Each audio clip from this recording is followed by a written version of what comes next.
বিদ্যুতের মাশুল বৃদ্ধি ও স্মার্ট মিটার বসানোর সিদ্ধান্তের বিরুদ্ধে ক্ষোভে ফেটে পড়ল তৃণমূল কংগ্রেস। সোমবার দুপুরে বিদ্যুৎ মন্ত্রী রতনলাল নাথের বাসভবনের সামনে বিক্ষোভে নামে দলটি। বিক্ষোভ ঘিরে উত্তপ্ত হয়ে ওঠে গোটা এলাকা। পরিস্থিতি নিয়ন্ত্রণে আনতে শেষ পর্যন্ত পুলিশের হস্তক্ষেপে একাধিক আন্দোলনকারীকে গ্রেফতার করা হয়।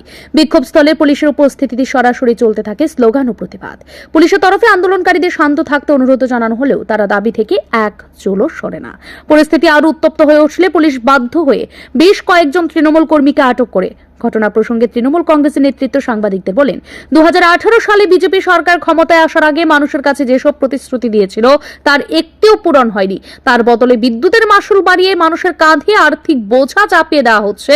মন্ত্রীর একতরফা সিদ্ধান্তে জনসাধারণ ক্ষতিগ্রস্ত হচ্ছেন। ওনারা আরও অভিযোগ করেন, গ্রাহকদের মতামত না নিয়ে স্মার্ট মিটার বসানো হচ্ছে। স্মার্ট মিটার নিয়ে বিজেপির দ্বিচারিতা তুলে ধরে তারা বলেন, যেখানে পশ্চিমবঙ্গে বিজেপি স্মার্ট মিটার প্রকল্পের বিরোধিতা করছে, সেখানে ত্রিপুরায় তা জনগণের উপর চাপিয়ে দিচ্ছে। বাংলায় মুখ্যমন্ত্রী মমতা ব্যানার্জির সরকার জনস্বার্থে স্মার্ট মিটার স্থাপন বন্ধ করেছে, আর ত্রিপুরায় একই দল ব্যবসার স্বার্থে জনগণকে বাধ্য করছে। তৃণমূলের দাবি, বিদ্যুৎ মন্ত্রীর নেতৃত্বে বেসরকারি সংস্থার সঙ্গে আতাত করে মোটা অঙ্কের আর্থিক লেনদেনের পথ তৈরি হচ্ছে, যার চূড়ান্ত ভুক্তভোগী রাজ্যের সাধারণ মানুষ। আমরা আজকে বাসভবনের সামনে আমরা বসে আছি। পশ্চিমবঙ্গে বিজেপি যেটার বিরোধিতা করছে, ত্রিপুরায় সেটা আবার চালু করার ইচ্ছে ওদের, এই বিষয়ে কি?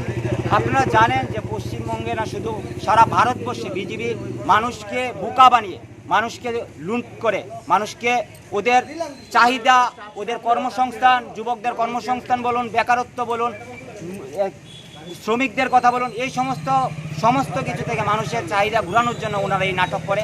ওনারা পশ্চিমবঙ্গে গিয়ে বলবে এক কথা, ওনারা ত্রিপুরায় এসে বলবে এক কথা। ওনারা পুরা ভাওতা, ওনাদের শুধু একটাই লক্ষ্য, নরেন্দ্র মোদীজির নেতৃত্বে ভারতবর্ষের মানুষকে চুষে খাওয়া এবং প্রাইভেটেশন করা। সমস্ত কিছু ওরা আদানি, আম্বানি, টাটা ওদের ঘাড়ের মধ্যে চাপিয়ে দেওয়া এবং বেকারদের আরও বেকারত্ব করা। সারা রাজ্যে আমাদের দেখুন আজকে কোনো কর্মসংস্থান হচ্ছে না, কোনো চাকরি নেই, সব কিছু প্রাইভেটেশন হয়ে যাচ্ছে। আজকে ট্রেন বলুন প্রাইভেট হয়ে যাচ্ছে, আজকে ফ্লাইট বলুন প্রাইভেট হয়ে যাচ্ছে, সমস্ত কিছু প্রাইভেটেশন করে ফেলছে। আজকে বিজেপির নেতৃত্বে সারা ভারতবর্ষে যাচ্ছি, ত্রিপুরা রাজ্য রতনবাবুদের মতন মন্ত্রীরা আজকে ত্রিপুরা রাজ্যে মানুষকে লুটে লুটে খাওয়ার জন্য ওরা এই স্মার্ট মিটারের নামে ওরা প্রকল্প লঞ্চ। বিক্ষোভে ঘিরে উত্তপ্ত হয়ে ওঠে বিদ্যুৎ মন্ত্রী বাসভবন এলাকায়। আন্দোলনকারীদের বিরুদ্ধে পুলিশ আইনানুগ ব্যবস্থা গ্রহণ করেছে। স্মার্ট মিটার ও বিদ্যুৎ মাশুল বৃদ্ধির বিরোধিতা ঘিরে রাজ্য জুড়ে যে অসন্তোষ তৈরি হচ্ছে, এই ঘটনায় তারই প্রতিফলন বলে মনে করছে রাজনৈতিক মহল।